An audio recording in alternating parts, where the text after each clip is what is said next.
Title: The Sound of Steady Hands.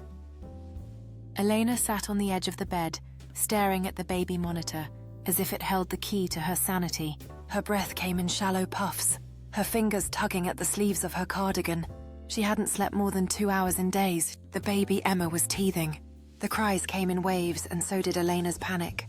Dishes piled up. Her mind raced constantly. What if she's sick? What if I'm doing something wrong? What if I never feel normal again? The walls of their small apartment seemed to close in a little more each day. Laundry spilled from baskets. The noise of everyday life pressed on her chest like a weight she couldn't lift. Jake, her husband, had always been calm, steady. But lately, even his quiet optimism seemed like a foreign language she couldn't translate. He offered to help, but she kept saying she was fine, that she could handle it, that it wasn't that bad, until Eleanor stood in the kitchen staring blankly at the open fridge, unsure why she had come there. She felt the telltale buzz under her skin, the way her chest tightened, as if her ribs were slowly clenching in on themselves. Her hands trembled as she gripped the countertop, her heart racing with no clear reason. Jake found her there a moment later. "Elle," he said gently, "what's going on?" She shook her head, lips pressed tight. "Eleanor, talk to me, please." "I can't breathe," she whispered.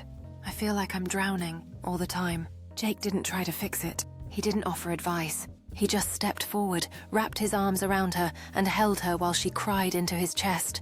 His shirt soaked through, but he didn't move, didn't speak, just held her like she was something precious, not broken.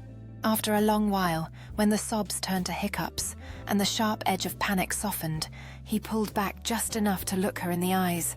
"We're not meant to do this alone," he said. "Not parenting, not anxiety, not life." She blinked, surprised by the simplicity of his words. "I don't know how to fix this," she admitted. "You don't have to. You just have to let me walk through it with you."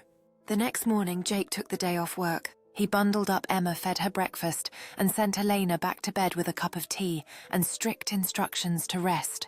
When she woke hours later, the apartment smelled of pancakes and lavender. Emma was napping, and Jake was folding laundry, humming off-key to a song she recognized from their wedding. Elena stood in the doorway watching the quiet strength of him, and for the first time in weeks, the tight knot in her chest loosened. It didn't fix everything. Her anxiety didn't vanish overnight. There were still hard days, still moments where she spiraled. But now she didn't hide it. When she felt herself slipping, she reached for Jake's hand. And every time without fail he was there, steady, patient, and full of love. Sometimes healing didn't come in grand gestures or perfect solutions. Sometimes it came in the form of a husband who knew when to hold you and when to simply stay by your side, reminding you, you're not alone.